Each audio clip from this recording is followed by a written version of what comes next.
Buenas noches, futuros médicos.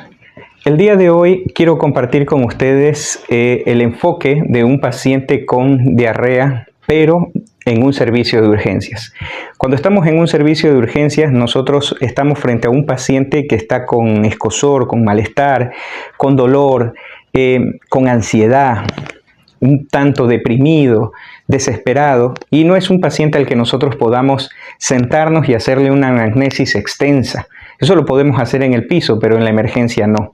Por tanto, cuando nosotros hacemos valoraciones de ciertos signos, síntomas, síndromes dentro de la emergencia, tendremos que ser cortos y concisos. Es cierto que existen muchos métodos para realizar un diagnóstico diferencial de la diarrea, pero este que les voy a mostrar está dirigido exclusivamente a la emergencia. Bien. Cuando nosotros nos enfrentamos a un paciente con diarrea en la emergencia, nosotros debemos tratar de respondernos 4 preguntas básicas. Es cierto que en la mayor parte de los libros se habla de diarreas secretoras, de diarrea osmótica, de diarreas inflamatorias, de diarreas por trastornos de la motilidad. Pero todas estas clasificaciones son clasificaciones de la fisiopatología de la diarrea. Pensar en la fisiopatología de la diarrea en el momento que nos enfrentamos a la emergencia es bastante difícil, no solo para el paciente porque necesita que nosotros pensemos y razonemos mucho, sino que nosotros debemos actuar de una manera mucho más rápida. Y por tanto, no es que esto no sirve, sí nos sirve, pero necesitamos contestarnos otras interrogantes que nos ayuden a guiar el diagnóstico. Y a veces no solo guiar el diagnóstico, sino tomar decisiones. ¿Le daremos, no le daremos antibióticos a este paciente? ¿Lo ingresaremos? ¿Lo enviaremos a casa? ¿Realizaremos exámenes? No podemos estar pidiéndole pH, osmolaridad fecal, no podemos pedir sangre oculta en heces, ni estar pidiendo cultivos o concentración de cuerpo parasitario a todos los pacientes que ingresan por un cuadro diarreico, ni siquiera en la consulta. Sería un gasto de recursos innecesarios y tiempo. Por tanto, la decisión la debemos tomar solo basados muchas veces en la anamnesis. Y eso es lo que vamos a hablar un poco el día de hoy. Bien, ¿qué pregunta deberíamos respondernos frente a un paciente con diarrea? Lo primero que necesitamos es tratar de localizar el lugar de la lesión. Lo segundo es tratar de responder la temporalidad de esa diarrea. La tercera pregunta es la relación entre la ingesta y la excreta. Y la cuarta pregunta es saber si este paciente tiene o no signos de toxicidad. Bien, respondámonos la primera pregunta. La localización. Para poder saber localizar el lugar donde está la lesión es saber si esa diarrea viene de intestino delgado o es una diarrea que proviene de intestino grueso. Las etiologías van a variar mucho entre el uno y el otro.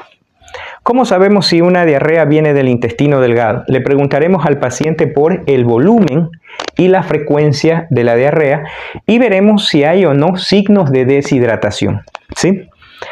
Si la diarrea proviene del intestino delgado, son diarreas de muy alto volumen, es decir, estos pacientes hacen diarreas con volúmenes muy elevados, pero la frecuencia, las veces que van al baño son cortas. Es decir, el paciente va 4 o 5 veces al baño, pero esas 4 o 5 veces que fueron al baño fueron con diarreas realmente muy abundantes. Eso nos habla de que la diarrea viene de intestino delgado. Si la diarrea proviene del intestino grueso, estos son pacientes en cambio que tienen diarreas de muy alta frecuencia, es decir, estos pacientes dicen que haber ido 10, 15, 20 veces al baño y la diarrea generalmente es de muy bajo volumen, es decir, muy poco volumen. Van al baño, hacen poca cantidad y van constantemente. Otro tercer elemento que nos ayuda a diferenciar si es de intestino delgado o intestino grueso es la capacidad deshidratante de esa diarrea. Si es una diarrea que produce deshidratación, pues viene del intestino delgado. Solo las diarreas de intestino delgado son capaces de deshidratar a un paciente. Si la diarrea, pese a que el paciente la narra de muy alto volumen y alta frecuencia, pero no hay deshidratación, esa diarrea viene de intestino grueso, ¿sí? Las diarreas de intestino delgado, la mayor parte son de tipo osmóticas y secretoras o exudativas, mientras que las de intestino grueso todas, hasta que no se demuestre lo contrario, son de origen infeccioso, ¿sí? Las de intestino delgado pueden ser por enterotoxinas, es decir, el paciente pudo haber consumido un alimento que hizo que incremente la secreción de electrolitos y líquidos dentro del intestino. Puede ser también porque el paciente haya ingerido algún alimento infectado que fue enteroinvasivo y produjo una diarrea invasiva, infecciosa. O también podemos encontrarnos con diarreas en intestino delgado que son de origen osmótico, algún fármaco, algún alimento que está consumiendo el paciente que tiene alto poder osmótico y hace que salga líquido de las paredes hacia la luz. Es decir, el intestino delgado tiene más opciones de ser diarreas de tipo no infecciosas. Pero sin embargo, si nosotros denotamos que es de intestino grueso, es infecciosa hasta que no se demuestre lo contrario. Parasitosis, pensar rápidamente en amebiasis. Y si no, infecciosas, Campylobacter, Yersinia, Campylobacter jejuni, Escherichia coli, ¿no? Bien, una vez que ya sabemos, y estas son preguntas que le podemos hacer al paciente, pese a que está incómodo, ansioso y todo, él sí nos va a contestar si la diarrea es de alto volumen y la frecuencia. La segunda pregunta que debemos respondernos es la temporalidad. Es decir, necesitamos saber si es una diarrea aguda, es una diarrea prolongada o es una diarrea crónica.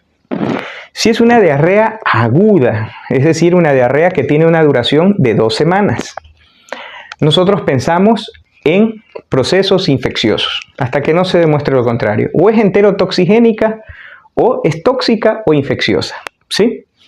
Si es una diarrea prolongada, es decir, una diarrea que ya se está yendo más de los 14 días, nosotros debemos sospechar estados de inmunosupresión hasta que no se demuestre lo contrario. Diarreas que estén produciendo estados de inmunosupresión.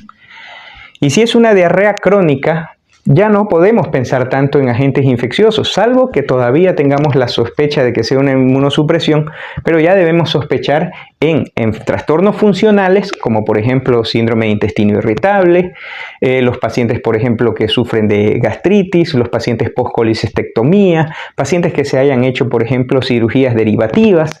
En ellos tendremos que pensar pues en diarreas funcionales y crónicas, pues enfermedades autoinmunes en los jóvenes y en los ancianos, neoplasias. ¿Sí? Bien, ya tenemos la localización, la temporalidad. Podemos utilizar, siempre debemos combinar este juego, ¿no? Si sabemos que viene de intestino delgado y es aguda, sospecharemos que es infecciosa o enteroinvasiva o enterotóxica hasta que no se demuestre lo contrario. Si viene de intestino grueso y es crónica y es un paciente anciano, sospecharemos rápidamente en una neoplasia, ¿no? Un adenoma velloso, por ejemplo. Bien, la tercera pregunta que tenemos que hacer es tratar de disipar cuál es la relación entre la ingesta y la excreta del paciente. ¿Cómo determinamos esto? Si el paciente no tiene relación la diarrea con la ingesta, es decir, el paciente coma o no coma, presenta diarrea, nosotros debemos pensar en procesos enteroinvasivos, neoplásicos o autoinmunes. Enfermedades enteroinvasivas, infecciosas, autoinmunes o neoplásicas. Si el ayuno produce que ceda la diarrea, entonces nosotros debemos pensar en diarreas osmóticas. Toda diarrea que cede con el ayuno, nosotros debemos sospechar que esa diarrea puede ser de origen osmótico. ¿Sí? Alguna sustancia, algún alimento, algún fármaco que está consumiendo el paciente. Bien, si hay una relación entre la ingesta y la deposición, es decir, el paciente come, solo tiene diarrea cuando come, es decir, cuando el paciente no está realizando, no estamos hablando en este caso de ayuno, es decir, en la otra decíamos ayuno, el paciente no ha comido en todo el día y se dio la diarrea. En este caso estamos hablando que el paciente no tiene diarrea, solo tiene diarrea cuando come. Es decir, come y a las pocas horas de haber comido, 1 hora, apenas una media hora, 1 hora, 1 hora y media, ya está exageradamente yendo al baño y presenta una deposición. Es decir, no es que hace varias diarreas, presenta en ese momento una diarrea. Nosotros debemos pensar en diarreas funcionales. Las diarreas funcionales, paciente post-colicistectomía, un paciente con mucha ansiedad, muy ansioso, un paciente que está con crisis de pánico, con ansiedad, depresión. Debemos pensar en síndrome del intestino irritable, pacientes que hayan sido un síndrome post-colicistectomía, pacientes que hayan sufrido derivaciones intestinales. Bien. Y finalmente, la última pregunta es determinar si hay signos de toxicidad. ¿Qué son signos de toxicidad? Es decir, este paciente tiene fiebre o dolor. Si hay fiebre y dolor, debemos sospechar que hay signos de toxicidad y por tanto debemos pensar que esa diarrea es infecciosa hasta que no se demuestre lo contrario. ¿Sí? Y así podemos establecer nosotros nuestras combinaciones y hacer nuestros juegos en ese momento. Yo les aconsejaría a los futuros médicos, a los más jóvenes, que este proceso lo hagan en una libreta. Anota, responde tus preguntas, localiza, luego temporaliza, luego establece la relación ingesta-excreta y finalmente determina si hay toxicidad y luego hagas el juego de combinación aparte. ¿Sí? Luego siéntate y haz el juego de combinación y trata de llegar a un diagnóstico. Te aseguro que puedes llegar a un 80% de veces a un diagnóstico. Bien, o por lo menos tomarás una decisión, dar antibióticos, hacer exámenes invasivos o enviar al paciente a casa. Entonces juguemos, por ejemplo. Tenemos a un paciente que nos dice que tiene una diarrea de alto volumen y baja frecuencia, es decir, viene de intestino delgado. La diarrea es aguda, ¿sí? No tiene relación con la ingesta y el paciente tiene signos de toxicidad, diarrea enteroinvasiva. Ese paciente tiene una infección. Habrá que darle antibióticos, hidratarlo y enviarlo a casa, porque es una diarrea que puede deshidratarlo.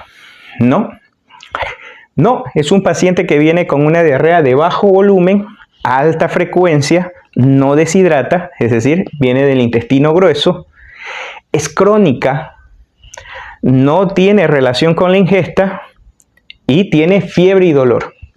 Tiene signos de toxicidad. Entonces, en este paciente nosotros deberíamos sospechar que es un paciente joven. Vamos a imaginar, me hace pensar en un caso que acabo de tener, un paciente de 45 años. Entonces, vino por una diarrea de 3 meses de evolución, una diarrea de 3 meses de evolución, entonces y era de alto volumen, de bajo volumen, y alta frecuencia, es decir, era una diarrea de intestino grueso, crónica, no tenía relación con la ingesta, es decir, el paciente podría comer o no comer, igual tenía diarreas, y tenía signos de toxicidad, tenía dolor. Este paciente dio positivo para VIH y fue un Cryptosporidium la causa de su diarrea.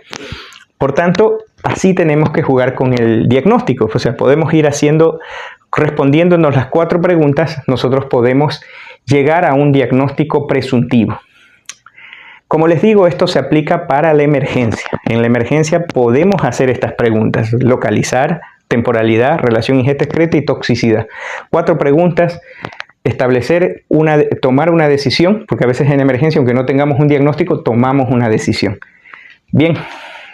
Mis queridos compañeros, espero les haya servido, espero les sirva y la puedan aplicar en sus interconsultas.